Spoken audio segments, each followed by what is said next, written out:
Hello everybody, thanks a lot for checking in.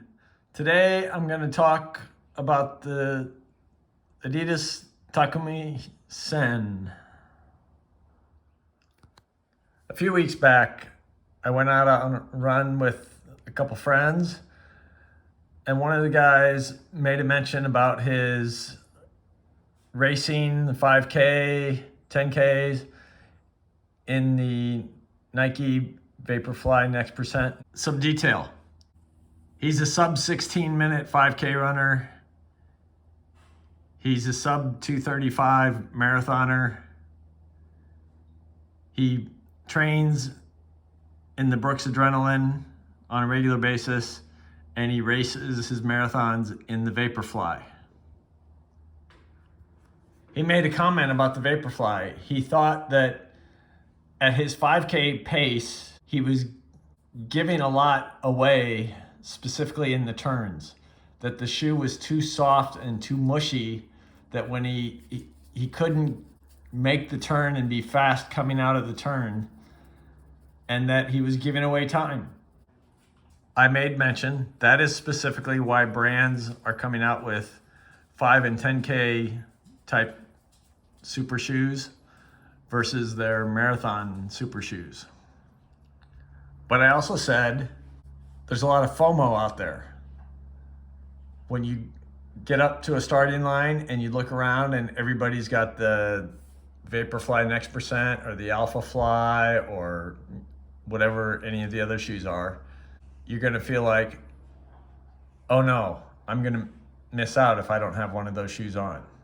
But I also mentioned American runner Emily Sisson, who has set the American record in the marathon and then just recently set the American record in the half marathon while wearing the New Balance SC Pacer. Not the SC Elite, which is their marathon racing shoe. The SC Pacer, which is their 5K, 10K shoe.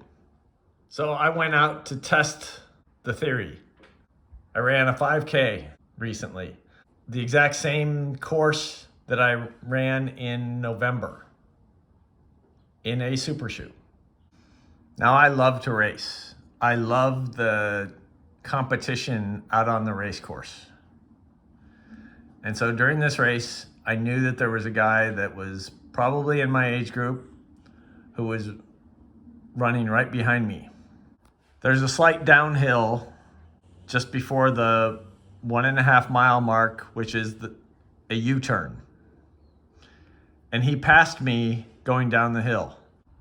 I stayed on him until the U-turn. At the U-turn, I took it very tight, and lo and behold, I passed him on the U-turn. From there, I just had to run the reverse. That slight downhill now becomes a slight uphill. So I had to run that pretty firm, stay on pace, get over the crest of it, and then basically go as hard as I could for the next 3/4 of a mile. He was wearing the Vaporfly Next Percent. At the finish line, I turned around and he was right there. And I thanked him for keeping the pace honest. I beat him by 2 seconds and I won the age group. My point in the story is not to tell you that I'm all that great of a runner. I just love to race, but that where it counted most, at least to me, this shoe choice was the exact right shoe choice. The Takumi Sen delivered on that very tight turn that I could make the pass and not run away, but keep pace. So if you're one of those runners who's running fast and feels like maybe you're giving away a little bit on the turns, maybe the super shoes are just a bit too soft, try one of these shoes out. Try it on the track. Try it for one of your tempo runs and see what you feel. I'm gonna bet the next time you run a 5K or 10K, you run in one of these shoes and forget the FOMO. Thanks a lot for watching. Talk to you next time.